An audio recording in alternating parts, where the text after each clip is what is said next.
Welcome to Conversations on the Edge with Tom and TJ, where Generation X and Millennial talk about restoration, the Edge version 3, and the world. All right, everybody. Welcome to our latest podcast. And we're joined here today with Javi. It's Tom and Javi today on my porch here in Satellite Beach, Florida. It is a beautiful day today. It was raining all morning, but it cleared off when the universe said, Javi and Tom, we're going to be talking. We're going to have a nice afternoon on the porch. And so we're up here in beautiful Satellite Beach. Javi, it's great to see you, my friend. Oh, God, such a pleasure to be here. What a day. And so we always start off with something fun, exciting, that's not related to work and all of that. So, Javi, you're my guest. So it's you. What's something fun, exciting that's going on in your world that you want to tell everybody about? You know, being here, number one, in Florida, especially here in Tom's neck of the woods and Satellite, Cocoa Beach area, during Daytona Bike Week of all times, you know, Tom and I have been talking about, you know, how we were going to present this and be together today and just reminisce, you know, about our careers and our life and our personal and our family and everything else. And it's just come together to be such a blessing to be here and share with everyone. But, you know, I will say this, you know, I travel all over the country and to be here today at Tom's place and here filming this is man, it means a lot. It means a lot, you know, at this point in my career. And you know, I was talking to my wife this morning. She asked me what I was going to be doing today. And, you know, just to be able to share a little piece of what's going on, you know, this year means so much to me. And as we piece it together, number one is in a couple of weeks, I'm going to be 60 years old. In 2 months. Happy birthday. In 2 months, Tom and I will be celebrating 40 years in the industry. They call that the Ruby. So we'll actually celebrate 4 decades of being in the restoration industry. And, you know, for the people that know me very well, you know, I've got another 12-year accomplishment that means a lot, you know, and that was, you know, as far as my celebration of what means most, and that's my sobriety. So, again, you know, family, friends, you know, where we're at in the industry today, being in Florida, we're in conference season. And, you know, this was one of my main stops on my schedule to be here and spend some time with Tom just to kind of strategize in this last leg of our career. And it's just wonderful. Like Tom said, you know, the rain, the clouds broke. Now we're here and we're sharing our time with you guys. And we're going to come up with some good stuff to talk about today. Very good. I'm also a Pisces baby, or a summer baby. Our parents were busy in the month of August. You know, summer, you know, the suntans, you know, the tan lines and all that kind of stuff. You create lots of babies in August. And so a lot of March babies. Mine's on March 11th. And so is that already almost next week? Next week. Yeah. Yeah. Hey. And I'll be on the 21st. I'll follow you by about 10 days. Man, I'll tell you what, and for all of you out there that hear all those old people telling you life goes by fast, it does.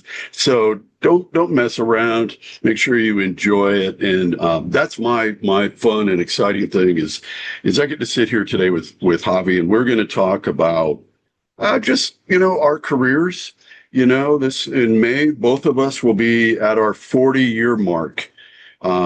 And if anybody had ever asked me back when I was 26 years old, getting started in this industry, or actually 25-ish, whatever the math is, I don't know. I don't care anymore. Once you get past 40, it don't matter. And so I would have never thought that I would be in this industry this long. But I gotta tell you, and everybody that's out there that is in the restoration world, you know what we're talking about. You know how you feel about the industry. As much as, you know, there's all those things that piss us off, there's also so many good things, good relationships, the camaraderie when you're out on the projects, the fun that you have, all the different cities that you go to, all the different people that you help out with our services. And then you get to come home and share all that with your family and everything. And so I've been here in Brevard County, Cocoa Beach, and Satellite Beach now for 32 years. So for a good portion, well, the majority of my career has been here in Florida. And the reason why I stayed here in this part of Florida too is because it's very relaxing. It's very laid back. We're sitting out here on the upstairs porch, outside, beautiful day under the umbrella, nothing to complain about at all. And that's that life balance. I think, Javi, that's one of the main things you got to have in this business is some type of life balance to when we come home, you can just take that chill pill and just be like, man, compressed. You have to have it. This beach, I've been on this beach now for 32 years, and this is my little, where I chill and get ready for the next one. Javi, what's kept you, balanced? What's kept you in the? It's funny that you say that because, again, we put in a lot of years, a lot of time, made a lot of sacrifices, and that comes at a cost. And if you don't have a balance, and I speak with a lot of people in the industry, it seems like even when you have your own business and you have a lot of employees, you wear that hat to be able to be that HR department and be there for your people, and not to say that I can actually say that my life was always, on a pink cloud, it comes with a lot of learning, and it wasn't until probably I hit my 40s when I realized that, without balance, you're either going to love your job or you're going to hate it. You've got to have that balance, both when you're out in the field and when you get back home to decompress and hit that reset button. That reset button has a lot to do with what's going on out there, and to have a good significant other, your partner, your friends, your family at home, that when you do come to hit that reset button and find that balance, that it's everyone's got to be in sync and work with you. They have to understand that you're out there and you're giving it your all, and when you come home, you have to have that the surround yourself with that love and understanding that, you're coming home to hit that reset button. You're not coming home to put more pressure and to pay a price for being gone. Yeah. Luckily for me, I've got the best wife, for myself and for who I am as a person and who we are as a couple, that we have that balance to where when I'm gone, she understands. My kids, always had that understanding. Dad's got to go to work. I missed a lot of Christmases, a lot of birthdays, and, Yep. Now them as adults, they don't hold resentments, that they're not angry that I wasn't there for them, and I'm able to give back now to where me having that balance, means a lot more to the loved ones and the people that did understand it. Now, I got to throw this in there too, but this is wife number 4. So there were 3 wives that weren't part of my balance, Now I've been with my wife, Cindy, now going on 12 years, and her and I waited a while and I had to go out and test the waters with the wrong significant other, but I have the right one now, and we figure things out together, and that means a lot. If I'm going to tell anybody anything, if you're going to choose this career chose me. I didn't choose this career. The restoration and the cleaning. I went in while I was in college. I went in and took a part-time job cleaning carpet back in 1986, and now here I am 40 years later, and I'm still Still doing the same thing, but I love it. I love everything I do. And in my career, if there would have been anything I could have changed, it wouldn't be much, because I learned from a lot of hard learned lessons. I learned a lot, and I'm able to pass those things on. So, today's a great day. Yeah, absolutely. And, for me, relationship wise, we won't talk about relationships. We've had a lot of fun. It was a lot of great people, and, along the way, it's just been, an amazing, it's very blessed when I started in this industry to have worked with some of the best. Mm-hmm. And so back in the 80s, restoration was much different. And so there weren't as many restoration companies. In fact, there was probably less than a quarter of the restoration companies that there are right now. And less than that in large loss. And so back when I started, there were 2 large loss restoration companies that did national work. 2.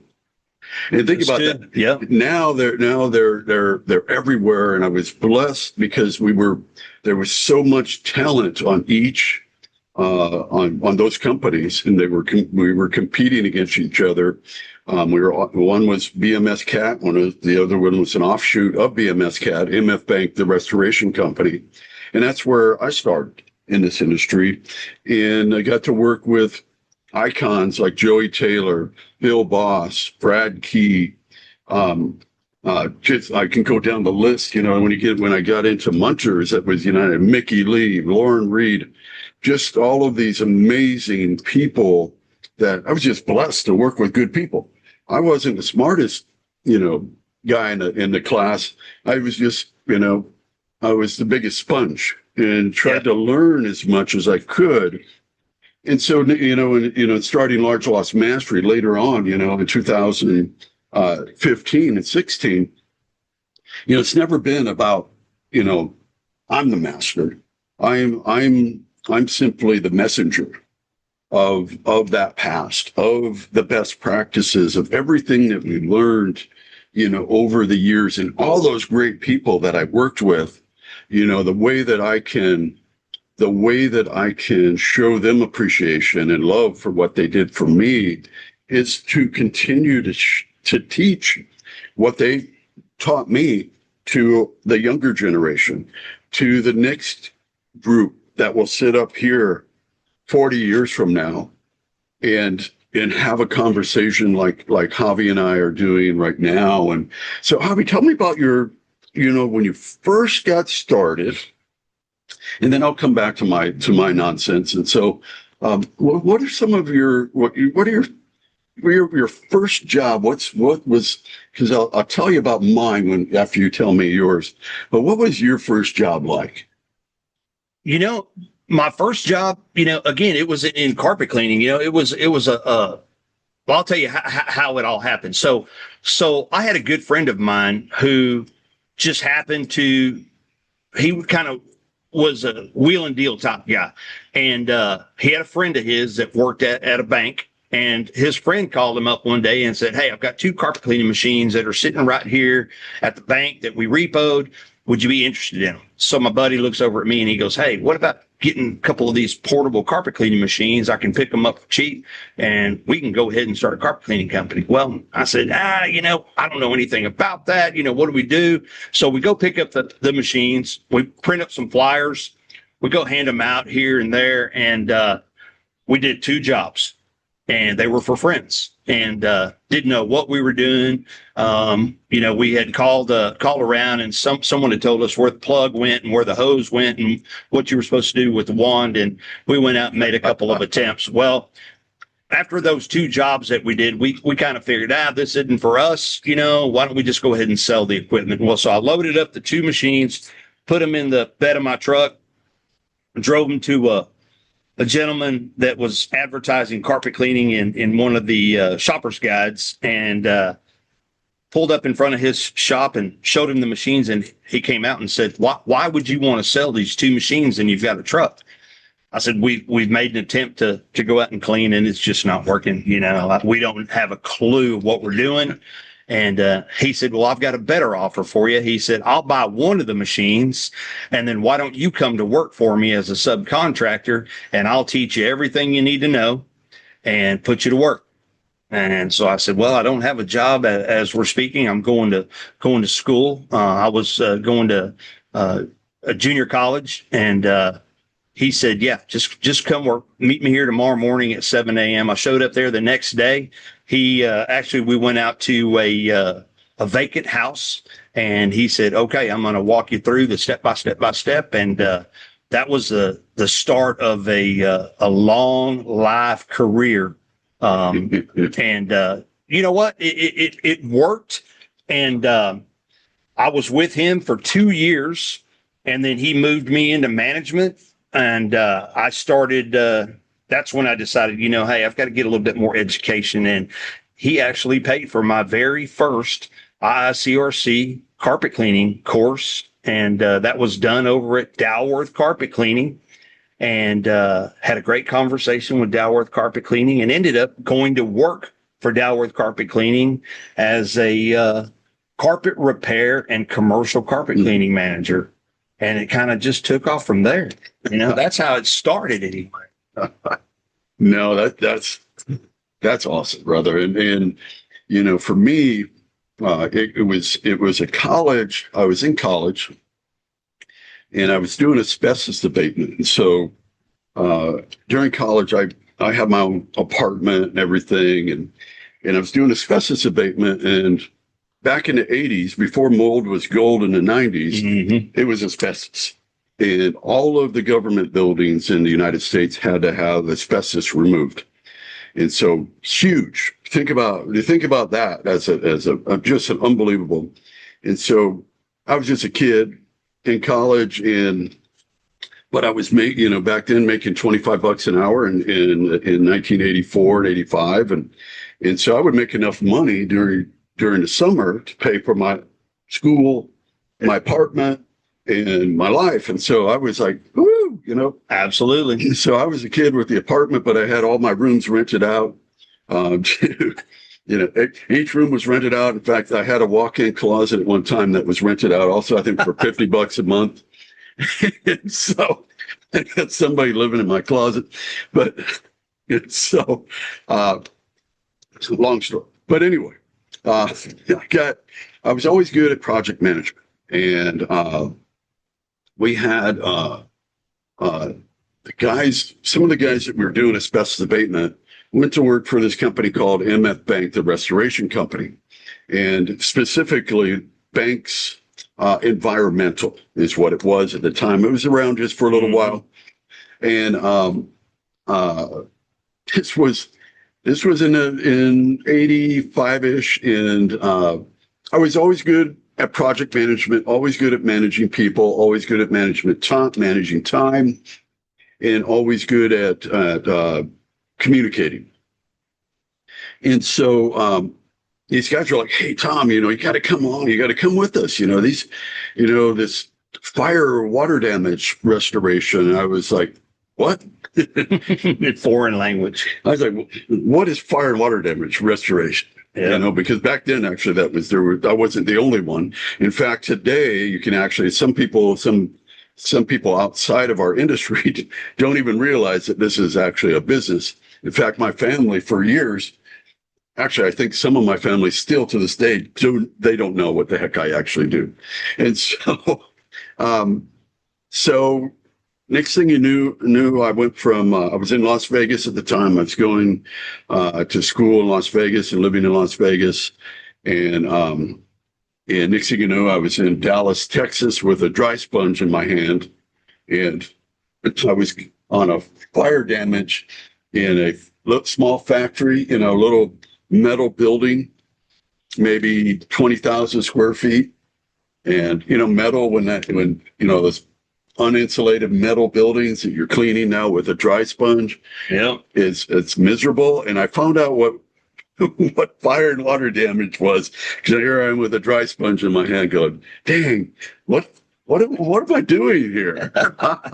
And been in the business ever since. And that's the one thing about our business.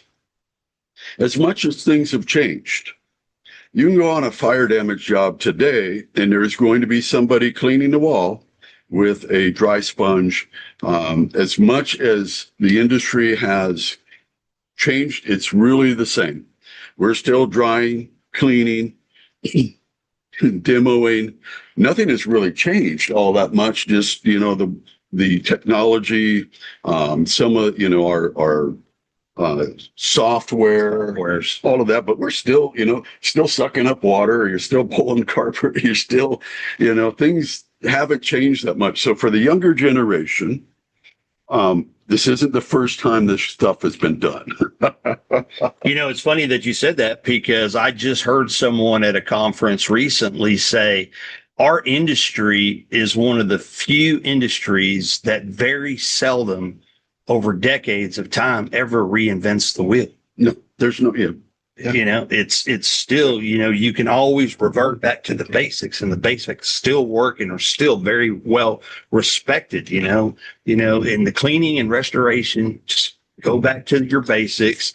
It's soil and source removal, yep. And then, and rectify, yep. So it's common sense. It's common sense. It really is. And I think sometimes, I get a kick out of, I'll read stuff, posts on Facebook, and, somebody will post, a job like it's the greatest job that's ever been done. And it's like, okay, that's been done before. Yeah. Yeah. It's good for you, but it has been done before, and it'll be done again in the future. And that's the beautiful thing about what we do is the best practices are the same. If you're doing things right, the right things are going to happen. You're going to get the right results. And you're always going to find yourself in the right spot. Now, we have to deal with insurance companies and get it paid and all that kind of stuff. And that's the part that sucks about our business. But the work itself and doing good work, helping people, keeping businesses in operation after disasters have happened, keeping people in their homes. That's why we're in business. That's what this is all about, is keeping the business flowing, keeping people in their homes, keeping people employed. Sometimes, you get into those widespread events and you're in a factory and everybody works in that factory. Yeah. So everybody that's in that small community, their livelihood relies on the recovery process and how we do it. And so it's very important that we're efficient, that we care, and that we're doing things the way they should be, and that we're getting them done so that we're moving on. We can get things done and get them back in business as quickly as possible, or back in their home. No, absolutely. That when we mobilize and we go to a CAT situation, or even if it is, a residential home that's a family or friend or someone in the community, it's always about a sense of urgency, mm-hmm. Empathy, and making sure that we deliver a product that can turnkey that project as quick as possible, because it's about that dwelling, the people, the families that are in there, or the community. When you get into a box store retail, they always say, there's two stores that are most important, mm-hmm. aside from the hospitals and the senior livings. So we know that those are occupied, and we need to keep those as functional as possible. But, that everyone always points to the Walmart type mm-hmm. facilities, because they need to feed and take care of everybody in the community. We need those stores open as quick as possible. And then you have the Home Depots and the Lowe's and the hardware stores that, are going to be your suppliers for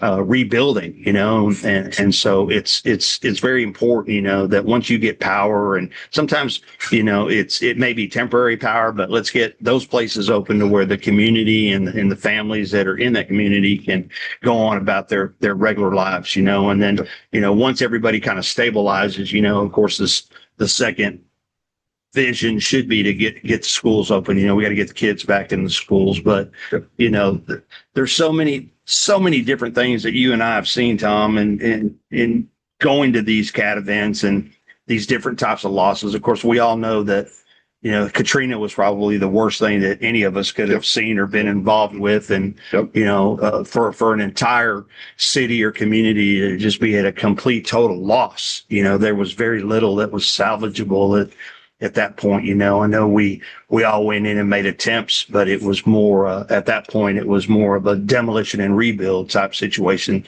There wasn't a lot to drive, but what was there, we all, pitched in and did what we could. And I think that's how we kind of look at things. There's enough work for everybody.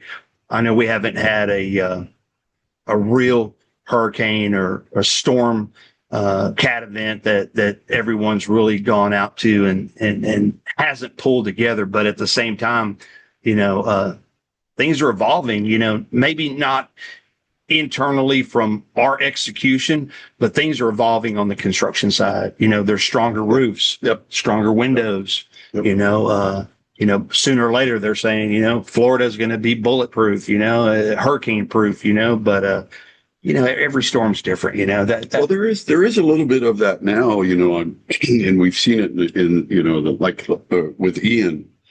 And then, a lot of the other stuff that's happened in Florida with the condo collapse and all that. Now you can't get into the building sometimes without it getting approved by engineering. Oh yeah.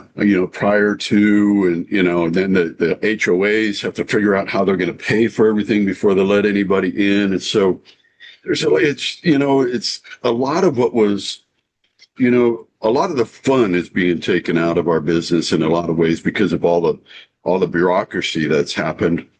But then again, you have the building structures, and they're stronger than they were. So that, but the one thing is we're still seeing wind-driven rain, no matter how tight they build a building. They still haven't built a window or a sliding glass door that in one way or another doesn't, with the strength of the hurricane and the duration of the time of the hurricane, doesn't affect the windows and the doors of some type and give that wind-driven rain. And even, so the buildings that we've seen on the coast here that are, fortified, there's still water intrusion that's going to happen. And there's still going to be that need for us. And so, it's just not as I guess I don't want to say as easy as it used to be for us, because it used to be you come in and it was rock and roll.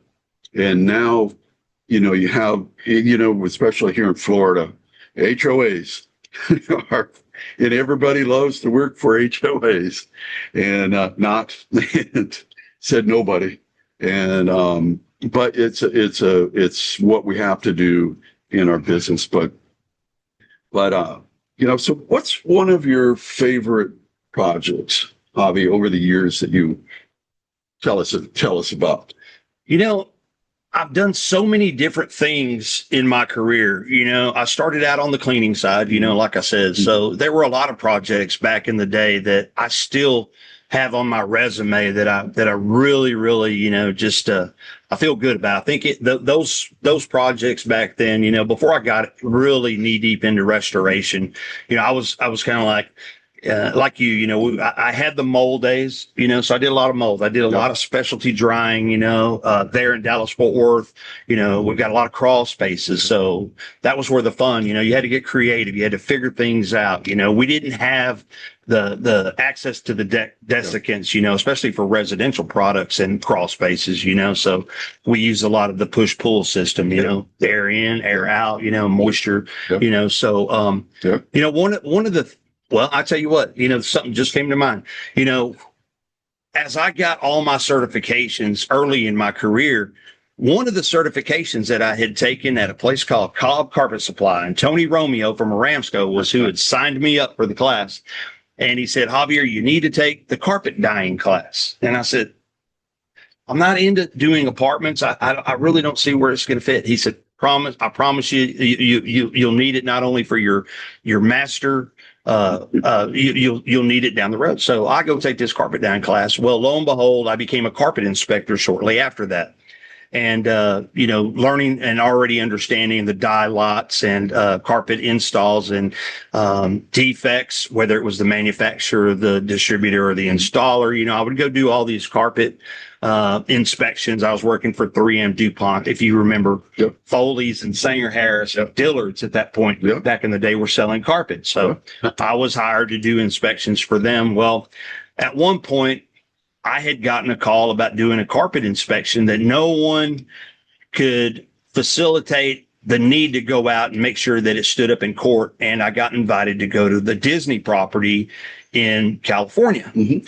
Had never traveled for work. This was one of the first times. So I ended up going out to Disney in California, and the carpet inspection there was a janitorial girl that had walked through one of the Disney executive offices and had dripped some bleach on a Disney pattern carpet that was in this facility.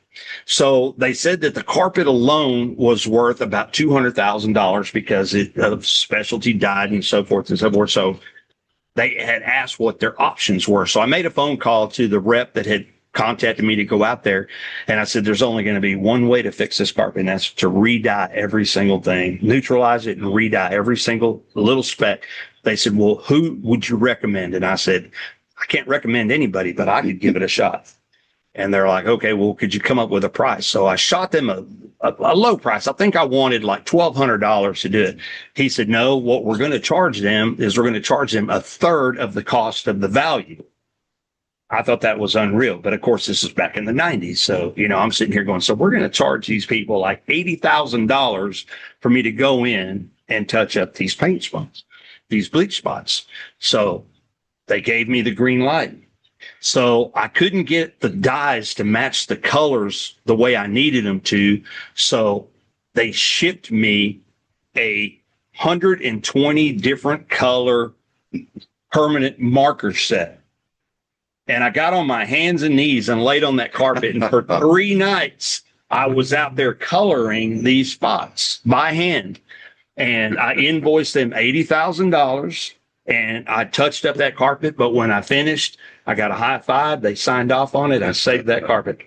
So that right there, that was a story somebody brought back to my attention. I'd almost forgot about that story. But that was a big golden medal for me at that point in time. That was one of my proudest moments. Awesome. Yep. Yeah, I love it. I could see it. Yeah. I think one of mine is early on in my career, in the first few years of my career, we spent a lot of time in New York City, and so this would have been 1986-ish. Somewhere in there, and maybe 87, and MTV had a fire. And back in that part of the 80s, MTV was like really cool. Yeah, yep. I mean, it was amazing. We were also doing a project down in Brooklyn at a bank down in an old historic bank, which is a beautiful building. Down in Brooklyn, and I can't remember the name of it right now, but we were up in downtown New York. We're actually uptown on 58th, somewhere down there, and at the MTV offices. And on every desk, that it was the executive offices, so they all had the MTV Spaceman, that kind of stuff. Yep. And that's where Astro comes from. I should have Astro out here, but oh well.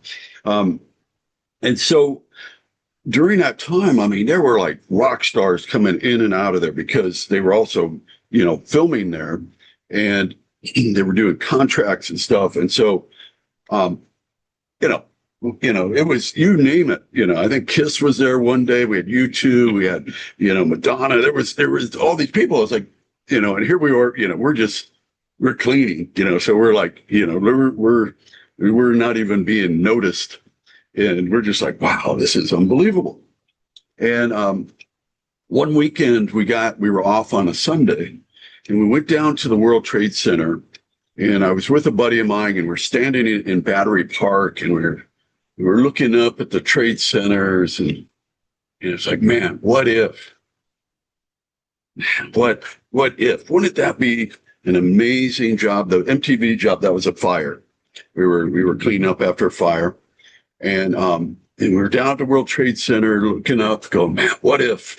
We went up on top on the observation, used to be right on platform, right on top of the World Trade Centers, right above the windows on the World, which was the restaurant, was on top there. And we were like, man, what if? This would be an amazing project. And so this was 1987. And that was where, you see my T-shirts where I say, what if, how much, how long? That's where this comes from.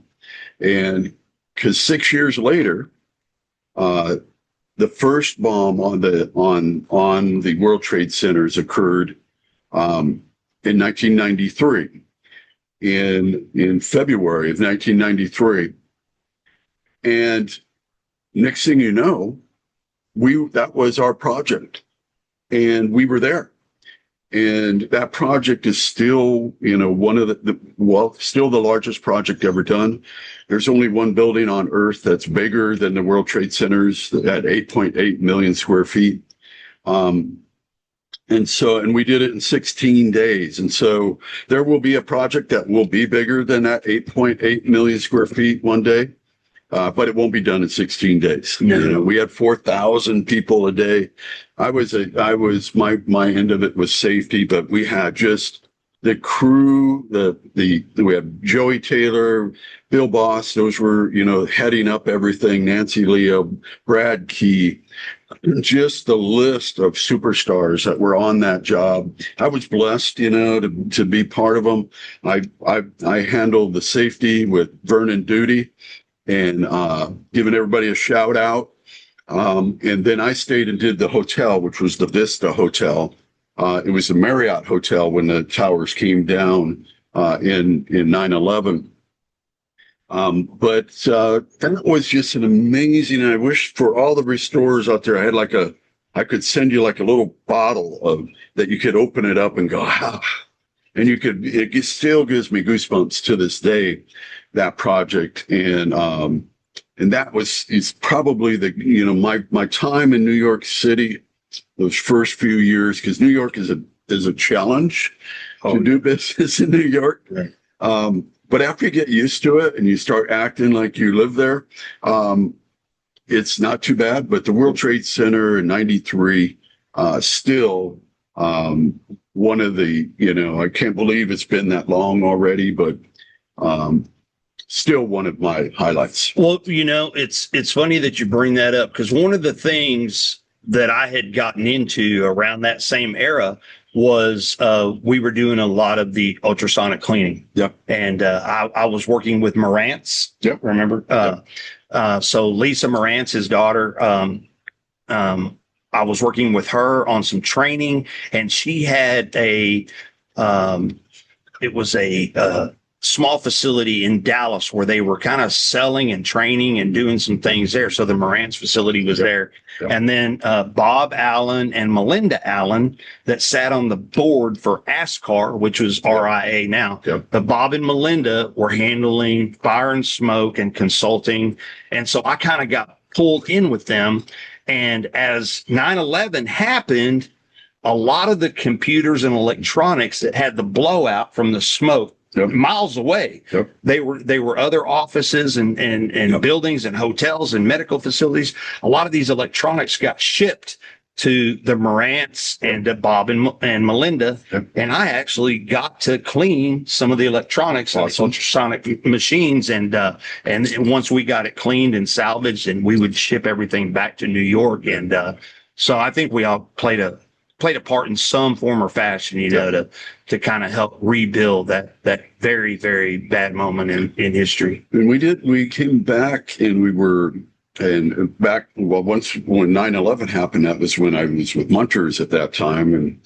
And I spent 16 years with Munters, working with Mickey Lee and Lauren Reed and just another amazing group of people. That taught me just everything, about drying and dry air and all this, stuff. And and things that, are now just best practices and are built into the IRCRC standards and everything. And,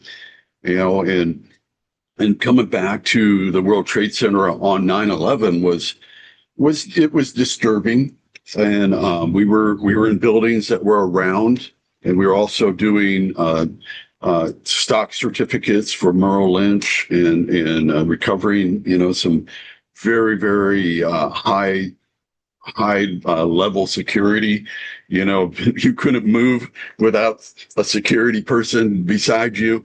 None of your people worked. You had to have all of it. Everybody had to be FBI clearance and everything. And so just, it was surreal coming back, because I was actually in a building where we had our party after we finished in 93. We had a big party up there, and we were looking out at the trade centers and just go, man, I'm going to work for this company for the rest of my life, and I went from there to Kuwait City after the Iraqi war, and after the oil fires were all out, and we were doing some consulting work over there. And that's a whole nother podcast all by itself. My time in Kuwait, we made a video and all kinds of swear. Yeah. So if you guys see me out, ask me about that sometime. It's an amazing, probably a hobby. The thing for me, it goes by so fast. I mean, it's just like 40 years, brother, 40 years in May. And it just goes by so fast. And it's, so, the one thing that I can tell everybody is make sure while you're traveling and you're doing all these projects, make sure you take some time to smell the roses, go do some local stuff, eat some local food, because the one thing, and hobbies here at my house here, and it's all this stuff that I've collected from all over the place, and it all, because it matters later in life. So make sure you're enjoying, no matter what life you are, what business you're in, make sure you enjoy what you're doing, and that you're, because when you get to I'll be 62 in a few days. I can't believe it. I still don't believe it. I feel like I still feel 42, whatever. It matters. It matters, because you'll look back and you'll say, man, that was awesome. You'll always have a story with everything that happened in your life. But the only problem with that is it goes by so fast. It does. I look back at, how quick everything's gone. The last company I was with them for 25 years. And, of course, now I'm with HYCO and been with HYCO another year, it's just flown by. And, you're right.